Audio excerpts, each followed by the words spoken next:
우리 1절부터 3절까지 우리 다 같이 한 목소리로 읽겠습니다. 여호와는 나의 목자시니 내게 부족함이 없으리로다. 그가 나를 푸른 풀밭에 누이시며 쉴 만한 물가로 인도하시는도다. 내 영혼을 소생시키시고 자기 이름을 위하여 의의 길로 인도하시는도다. 아멘, 아멘. 하나님 안에 사는 삶. 오늘 지난주 우리 설교는 당신의 목자는 누구입니까? 오늘 우리 하나님 안에 사는 삶이라는 제목으로 말씀 묵상하겠습니다. 지난주에 우리가 시편 23편 1절을 묵상하면서 과연 내 인생의 목자는 누구인가? 내 인생의 주인은 누구인가? 누가 나를 이끌어가고 있는가? 이렇게 우리가 말씀을 묵상해 볼 때 정말 목자 없이 방황하는 그런 양떼들이 바로 우리 인생이다라는 것을 우리가 깨달았습니다. 사람들은 다 자기 생각으로 이 모형 저 모형으로 옳고 자기가 행복하다고 생각하는 길로 가고 있지만은 어디로 가는지 알지 못하고 방황하는 그런 인생인 것이죠. 그 가운데 하나님 우리에게 물어보셨습니다. 예수를 믿는 너희는 너 인생의 목자는 누구냐? 누가 너를 인도하냐? 너는 누구에게 무엇에게 내 인생을 맡기겠느냐?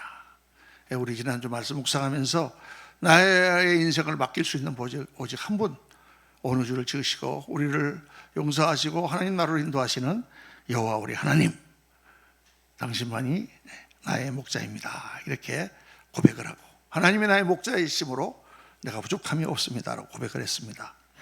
나를 지으시고 나의 모든 것을 아시고 나의 미래를 다 알고 계시고 계획하고 계시는, 그리고 오늘도 나를 극진히 사랑하시고 나를 돌보기를 원하시는 우리 하나님, 그분만이 나의 목자 되심을 믿습니까? 아멘, 아멘. 그렇게 하나님 바라보고 나야 됩니다. 여러분, 우리 인생의 진짜 문제가 뭐냐 하면, 우리 인생의 문제는 내가 뭐가 필요한 건지를 모르는 거예요. 여러분, 뭐가 필요하십니까? 뭐 필요한 게 많겠죠. 돈도 필요하고 뭐 집도 필요하고 뭐 다 필요한 게 많겠죠. 그런데 정말 그것이 나에게 필요한 것인가? 무엇이 필요한지를 잘 모르기 때문에 그 필요를 채워줄 수도 없어요. 아이들이 학교에 갔다 오면은 엄마가 없는 경우가 많습니다. 저도 어렸을 때 학교에 갔다 오면 엄마가 집에 있어야 되는데 엄마가 없으면 얼마나 허전한지 몰라요. 요즘 다 이제 맞벌이 하니까 집에 엄마가 없는 경우가 많죠. 그럼 아이들이 허전합니다. 허전한 거를 뭐로 채울까요? 냉장고를 열고 거기에 있는 것들을 음식을 먹습니다. 그래서 미국에는 굉장히 소화 비만증 걸린 애들이 많아요. 엄마가 둘 다 나가서 하루 종일 일하고 오니까 그냥 애들이 집에 와갖고는 그냥 아무거나 꺼내 먹는 거예요. 그래갖고 그냥 살이 막 찌는 것입니다. 그러면서 항상 불평하죠. 왜 엄마 왜 우리 집 냉장고 이렇게 먹을 게 없어? 이렇게 맨날 먹을 게 없다 그래 맨날. 엄마가 야 이렇게 먹을 게 많은데 왜 먹을 게 없다 그러니? 그리고 얘가 정말 먹을 게 없나? 그리고 그 다음날 잔뜩 사다가 그 냉장고에 채워놓죠. 그런데 정말 아이들이 필요한 게 뭐예요? 그 음식이 필요한 게 아니죠. 엄마가 필요한 겁니다. 아이들이 필요한 거는 엄마가 집에 없을 때 엄마의 그 사랑을 채워줄 그 사랑이 필요한 것이지 음식이 필요한 게 아니다 말이에요. 그것처럼 우리가 정말 뭐가 필요한지를 모르는 거예요. 정말 그게 필요한데 그게 아니고 딴 거가 우리를 채워줄 수 있다고 생각하고 그렇게 헤매는 거예요, 여러분. 그래서 우리가 참 행복이 없는 것입니다. 그래서 우리 인생에 정말 무엇이 필요한지를 모르는 인생에 내가 무엇이 필요하다는 걸 아시는 분이 누굴까요? 그분이 바로 우리 하나님, 나의 목자 되신 하나님이세요. 그분은 내가 뭐가 필요한 걸 아시는 분이에요. 나는 내가 뭐가 필요한지를 모르는데 그분은 내 필요가 뭔지를 아시고 그 필요를 능히 채워주시는 하나님, 그게 오늘 말씀의 주제입니다. 바로 오늘 시편 24편 2절 3절, 바로 그 하나님 묵상하는 거예요. 여호와는 나의 목자시니 내가 부족함이 없으리로다. 그 하나님 어떤 하나님이냐? 그는 나를 푸른 풀밭에 누이시고 쉴 만한 물가로 인도하시는 하나님이시다. 믿습니까? 이스라엘 지방은요 비가 많이 오지 않습니다. 비가 많이 오지 않아서 아주 건조한 지중해 날씨예요. 제가 지중해 날씨를 경험한 게 미국의 캘리포니아에 살 때 캘리포니아 날씨가 완전히 이 지중해 연안의 날씨와 꼭 같습니다. 그래서 우리처럼 아무 때나 비가 오는 게 아니고 우기가 있어요. 12월, 1월, 2월만 비가 옵니다. 그 나머지는 전혀 비가 오질 않아요.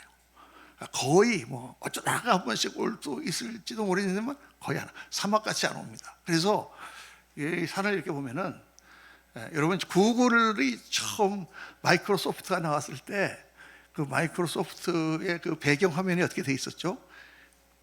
언덕이 이렇게 있었잖아요. 언덕에 이렇게 네 색깔로 된 이런 연 같은 게 있었잖아요. 그게 캘리포니아에 가면은 그런 풀이 있습니다. 언제?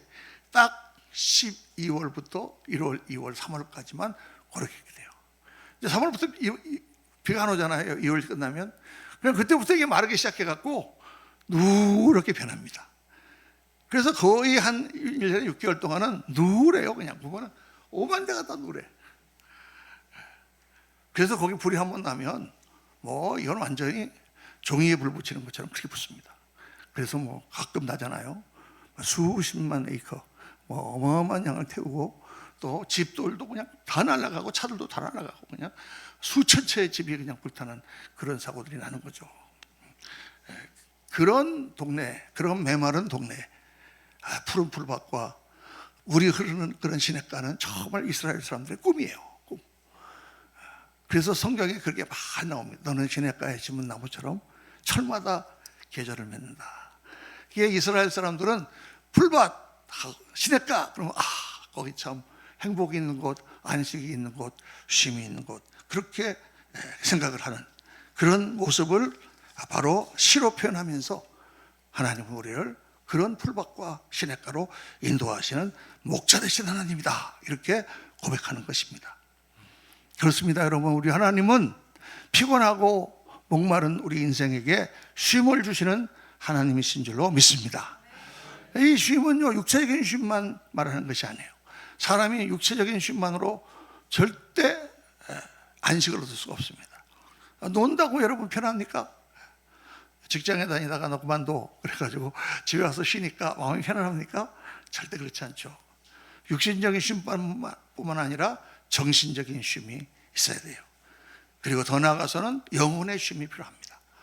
하나님 앞에 나와 우리 영이 새롭게 되고 하나님 앞에 안식할 때 우리가 정말 참 안식을 누리게 되는 것이죠. 그래서 그 영혼의 안식, 시편 기자는 계속해서 3절에 내 영혼을 소생시키시고 자기 이름을 위하여 의의 길로 인도하시는도다, 이렇게 고백하고 있습니다. 여러분, 그런 안식이 있으십니까?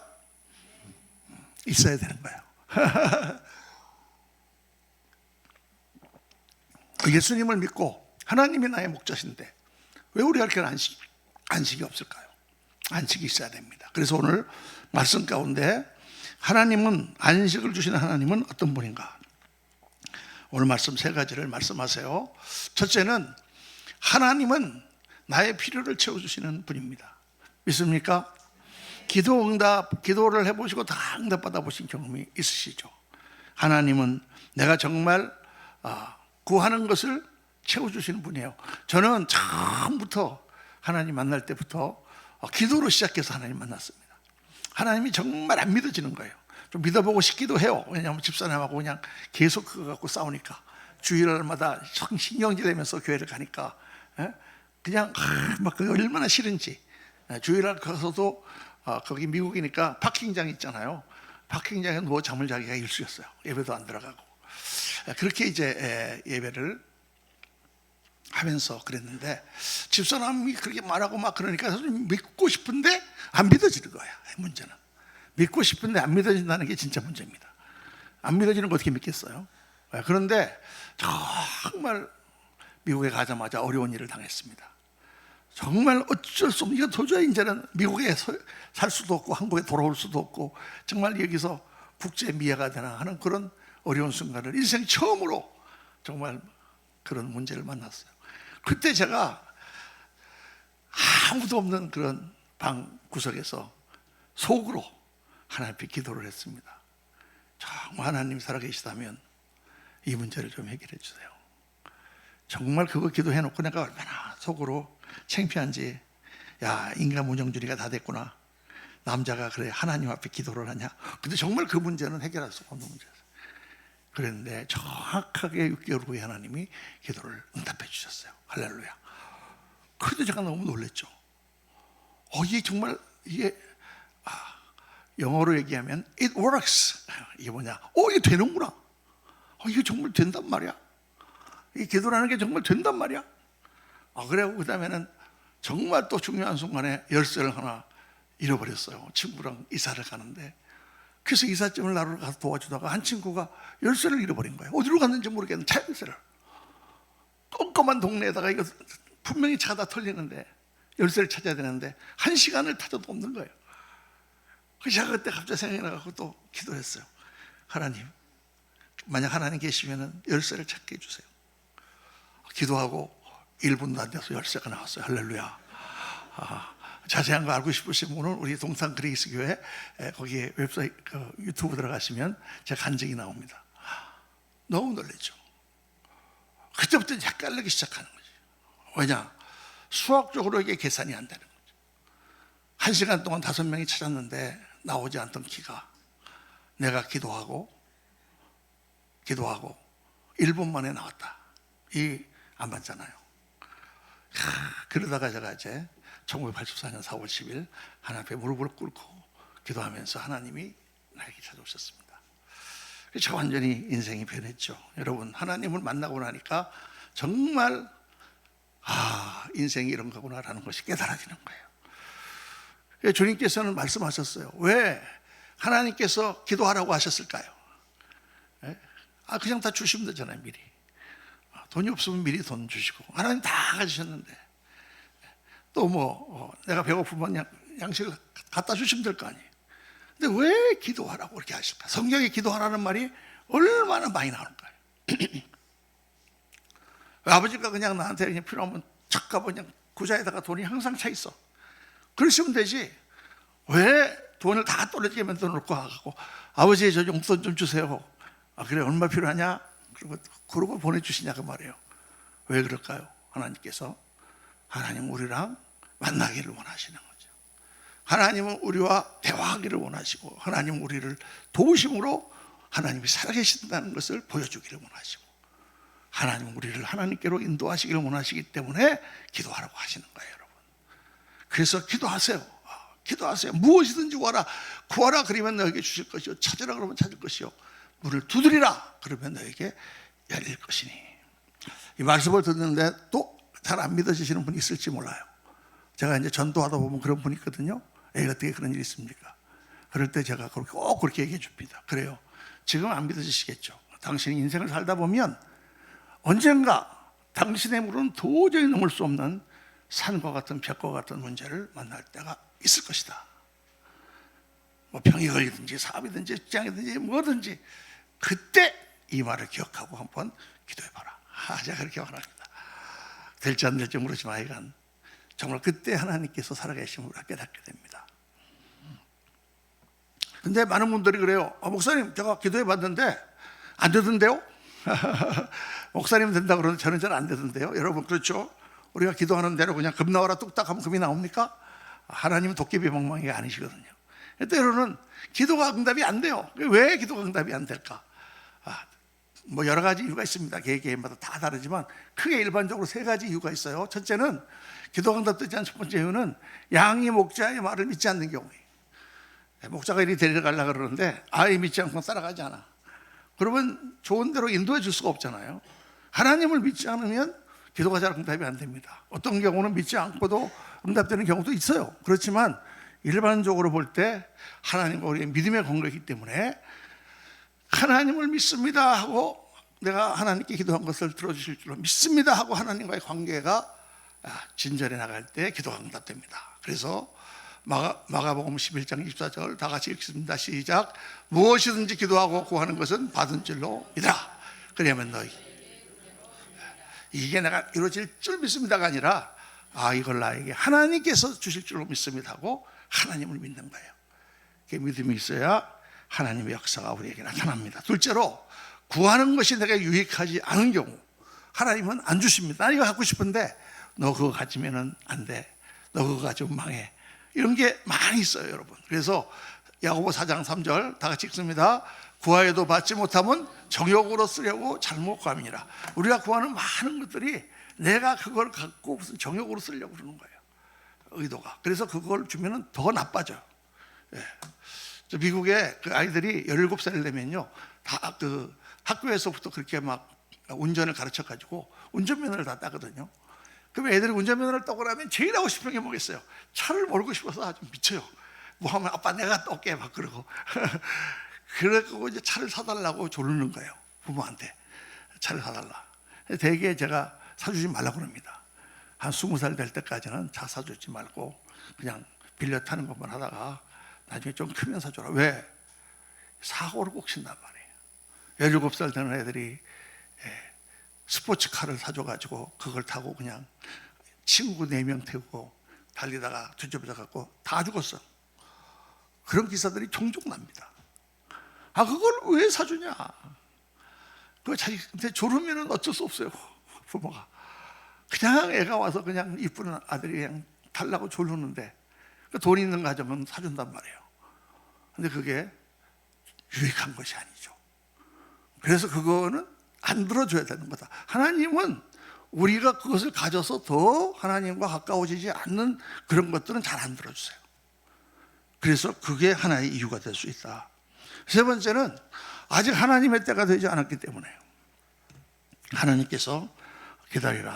하나님은 어려운 가운데 고난 가운데 우리를 변화시키시고 우리가 성장하시기를 기다리세요. 그래서 즉각 응답해 주지 않으시는 이유는 더 기도하게 하시는 거예요. 여러분, 처음에 예수님 믿을 때는요, 얼마나 기도가 빨리빨리 응답되는지 몰라요. 제깍제깍 응답되는 거예요. 지금도 제가 그거 간증하거든요. 우리 수요예배나 금요 기도회 끝나고 가면은 밤에 늦게 집에 들어가잖아요. 그러면은 거의 아파트 파킹장이 다 차 있습니다. 어디 저기다가 해야 돼요. 갈 때 꼭 기도하면서 하나님, 저 파킹장 하나 필요합니다. 여지없이 들어가면 딱 1층 제일 좋은 자리에 딱 한 자리가 딱 나오는 거예요. 할렐루야. 아니, 정말 제가 이건 한다니까. 우리 어떤 집사람 해보라 그랬더니 자기 안 된다고 그러더라고요. 계속 해봐요. 즉각 응답해 주시는 기도도 있지만 어떤 기도는 정말 오래 걸립니다. 정말 오래 걸리는 이유가 있어요. 무슨 하나님의 뜻이 있는 거죠. 때가 되지 않는 하나님의 뜻 가운데서 뭐가 있는 거예요. 그래서 정말 하나님께서는 그러한 과정을 통해서 우리가 하나님께로 나오기를 원하십니다. 하나님과의 교제를 원하시는 거예요. 그냥 모든 것이 내가 기도하는 대로 탁탁탁 응답되면 하나님과의 교제가 깊어지지 않잖아요. 정말 어려운 문제를 놓고 하나님 앞에 나와서 울며 기도할 때 정말 하나님이 깨달아지는 거예요. 그리고 그 믿음이 통할 때 역사가 일어나는 거예요. 참 그래서 신기합니다. 영의 세계라는 것은요, 어떤 수학 법칙처럼 되는 게 아니에요. 제가 정말 처음에 뉴욕에서 개척교회를 할 때 아무것도 모르고 개척교회하고 너무너무 힘들 때 그때 뭐 다 믿죠. 맨날 말씀을 전하는데 믿죠. 내가 어떻게 안 믿겠습니까? 안 믿으면서 어떻게 말씀을 전하겠습니까? 그런데 이 상황을 어떻게 하나님께서 해결하실지 믿어지지가 않는단 말이에요. 다 모든 것이 무너지고 모든 사람이 등을 돌리고 그때 어떻게 합니까? 하나님 앞에 나와서 주님 앞에 울며 주님 앞에 기도할 수밖에 없어요. 새벽에 나와가지고 점심시간이 지나도록 하나님 앞에 매 시간을 울면서 기도하는 거예요. 하나님 앞에. 그런데 그렇게 5시간, 6시간을 기도하면 그때쯤 가가지고 갑자기 하나님 이걸 다 알고 계시지. 하나님이 이거 다 하실 거지. 이 깨달음이 온다니까요. 그 전에 저한테 뭐 사람이 와가지고 하나님이 이거 다 해결해 주실 거예요. 아멘. 그러고 가지. 그러나 믿어집니까? 사실 안 믿어지는 거죠.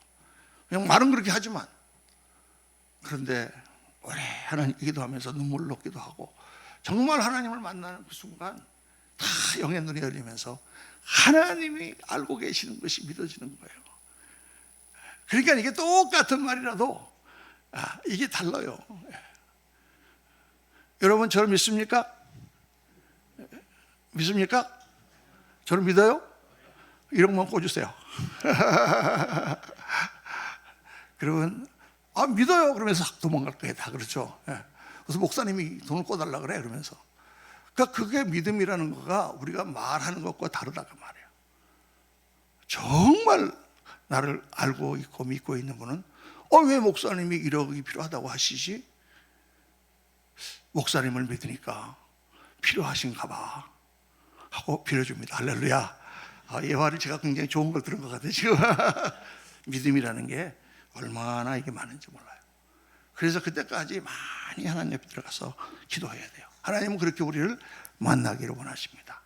그렇게 우리 가운데 믿음을 키워주시고 하나님과 같이 동역하는 사람을 만들기 원하시는 거죠. 그래서 하나님은 우리를 기도하기를 원하시고 우리에게 필요한 것을 주시기를 원하신다. 할렐루야. 그게 하나님의 뜻입니다. 여러분 그렇게 기도하세요. 무엇이든지 구하세요. 하나님이 알아서 여러분 채워주시고 좋은 것으로 역사해 주실 줄로 믿습니다. 둘째, 하나님은 오늘 말씀에 내 영혼을 소생시키시고, 하나님은 우리 영혼을 소생시키신다. 하나님께서 주신 것 중에 제일 중요한 것은 생명인데, 생명 중에 우리가 영혼의 생명이 중요합니다. 영혼의 생명 뭐예요? 나의 죽은 것 같은 영혼, 나의 잠자는 영혼의 눈을 열어주셔서 영의 눈이 뜨이게 하심으로 영적인 실상을 보게 하는 거예요. 여러분, 인생이라는 한정된 그런 시간을 살아가는 그런 인생에서 제일 중요한 것은 눈이 밝아지는 거예요.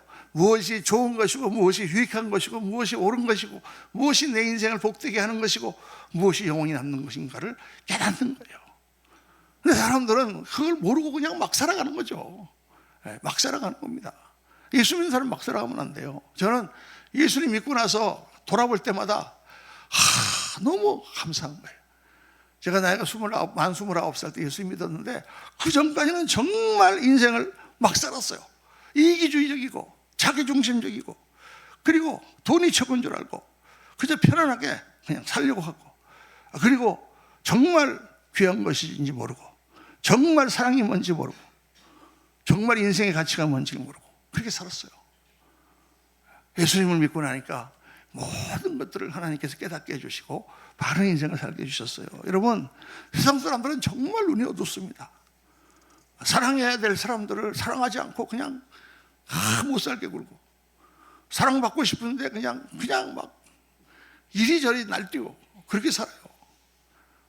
얼마나 세상에 눈이 어두운지. 제가 이거는 요즘은 좀 안 그럴지 모르겠는데 한 20여 년 전이에요. 20여 년 전에 서울에 어떤 큰 교회 목사님이 하나님의 뜻을 받아서 장애인 사역을 시작했어요. 교회를 사임하고 하나님께서 그분께서 어린 한국에는 이 장애인 사역이 필요하다. 그래가지고 이제 있는데 그 교회의 어떤 독지가가 아주 돈이 많으신 분이 강남에 있는 땅을 큰 땅을 내놨어요.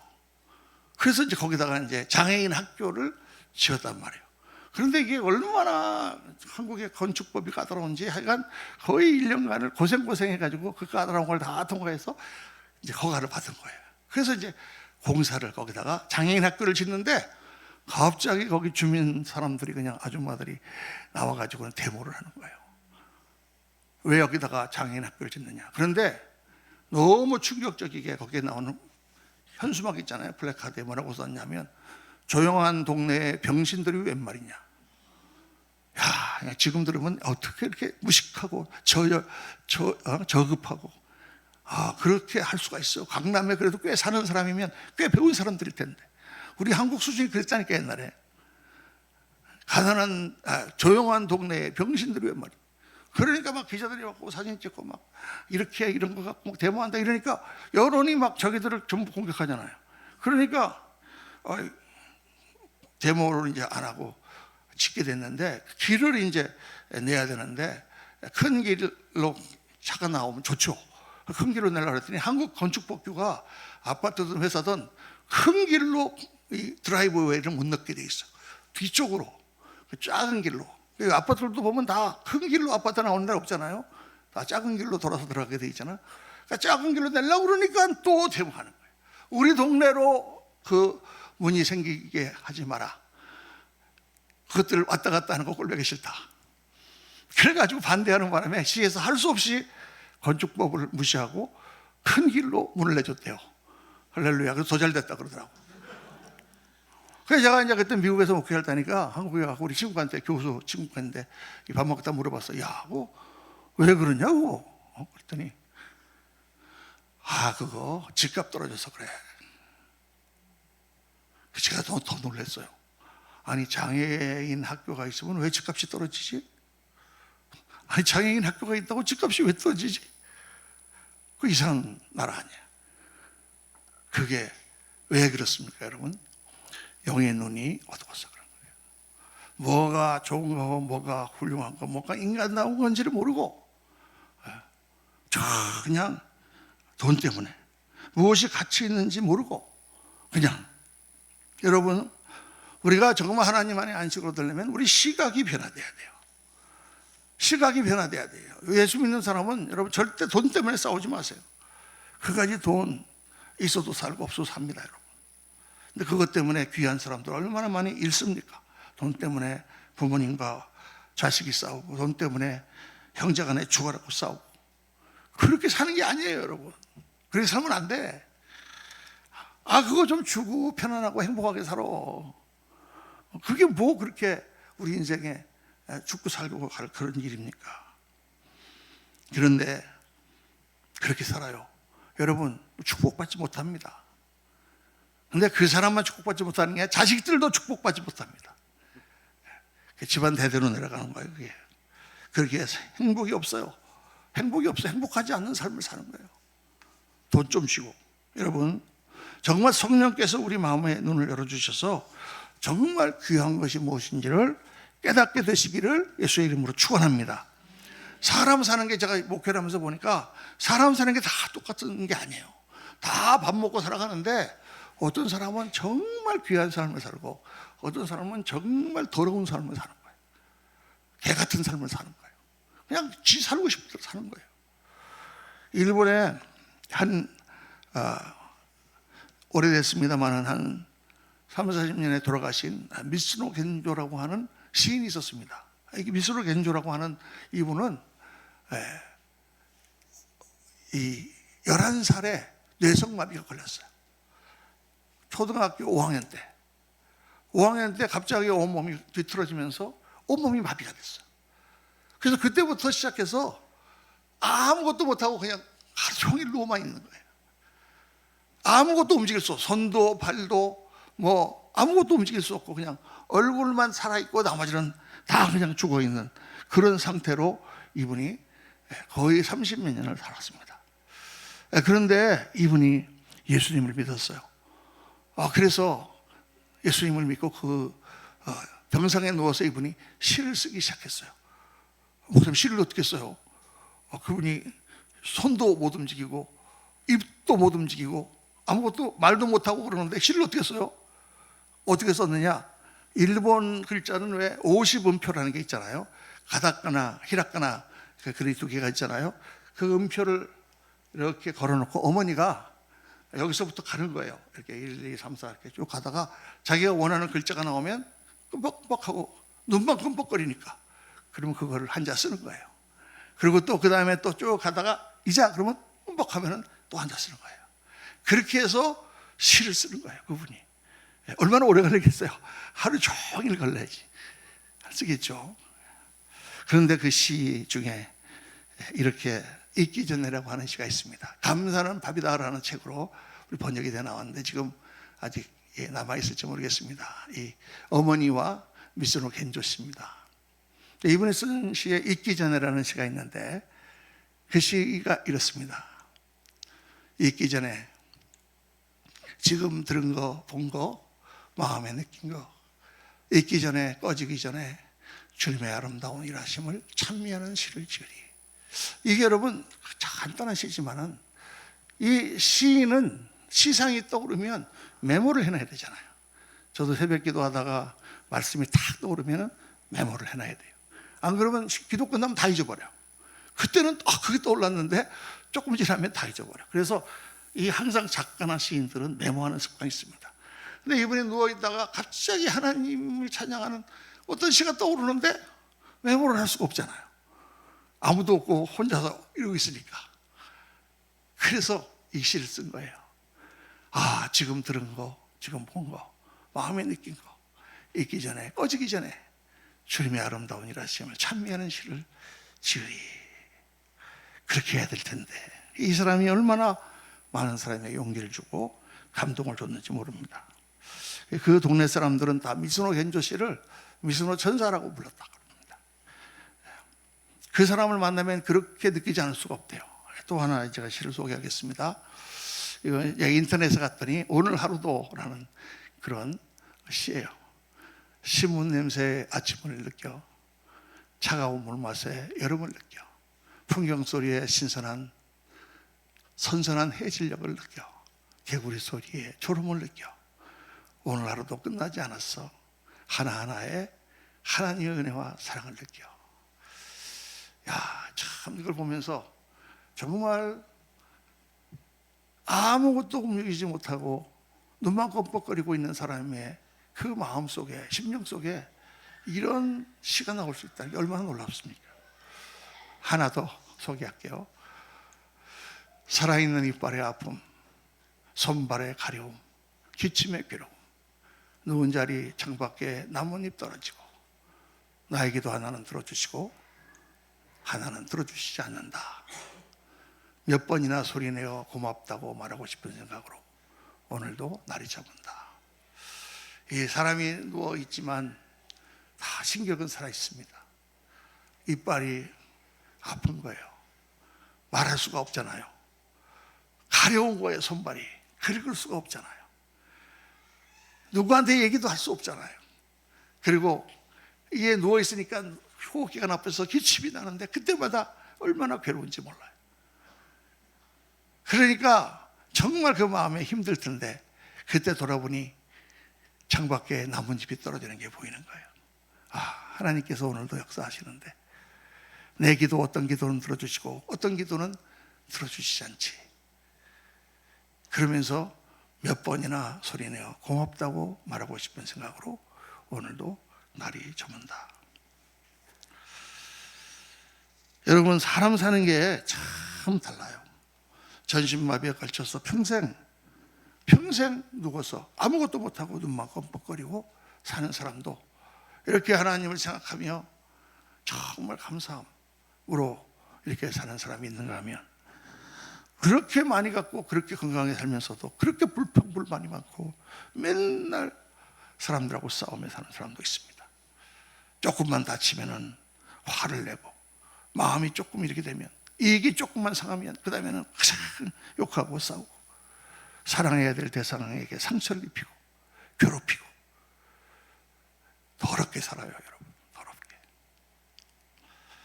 하나님께서 영혼을 소생시켜 주셔야만 우리가 참 인생을 알게 됩니다. 하나님께서 우리의 영의 눈을 열어주셔야만 무엇이 정말 중요한 건지를 깨닫게 됩니다. 그리고 정말 감사하게 돼요. 그래서 무엇을 가져서 행복한 것이 아니라 하나님이 인도해 주시는 가운데 정말 푸른 초장과 쉴만한 시냇가를 만나고 내 영혼이 깰 때, 그때 정말 행복합니다. 감사합니다. 그렇게 사는 것이 진짜 인생인 거예요. 예수 그냥 믿지 마시고 오늘 우리 말씀을 잘 들으시면서 내 영의 눈이 띄었는가? 내가 무엇 때문에 불평하고 있는가? 내가 무엇에 감사하고 있는가?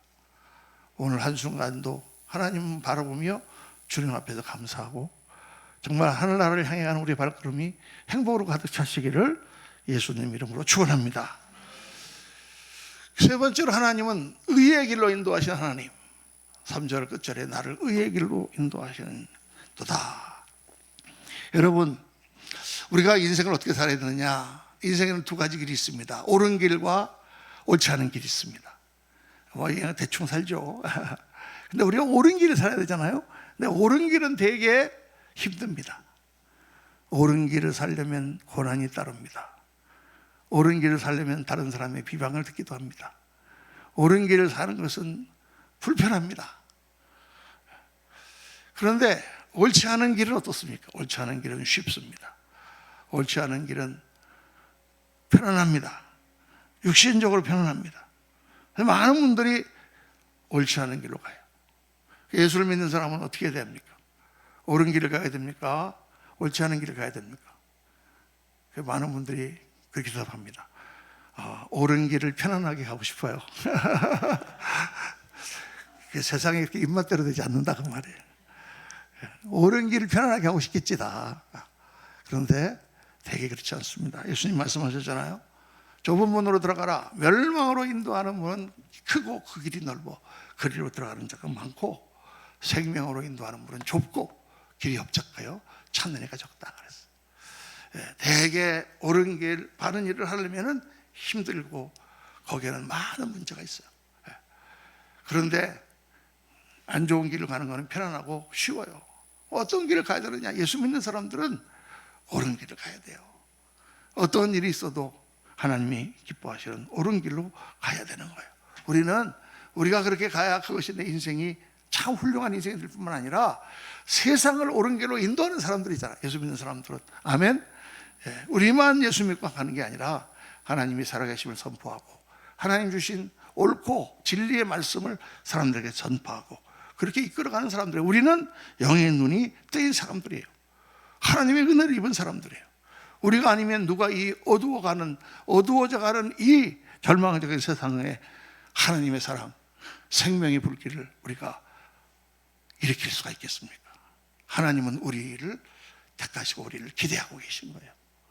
그래서 우리가 정말 하나님의 사람으로 아름답게 되어 하나님의 영광을 위한 삶을 살고 그렇게 사람들에게 보이며 하나님의 살아계심과 의로우심을 세상에 공포해야 되는 거예요. 그게 참된 인생이다. 의롭게 살기를 위하여 애쓰고 불편하지만 그렇게 가기를 원합니다. 기도하고 내 믿음이 약합니다. 하나님 도와주세요. 그래서 그 길로 가야 됩니다. 여러분, 인생을 사는 방법이 여러 가지입니다. 사람도 가지가지입니다. 사람다운 사람도 있지만 사람 같지 않은 사람도 많습니다. 하나님께서 우리에게 말씀하세요. 너는 사람다운 사람이 되어라. 어떻게? 나는 너를 푸른 초장 쉴 만한 물가로 인도하는 하나님이기 때문이다.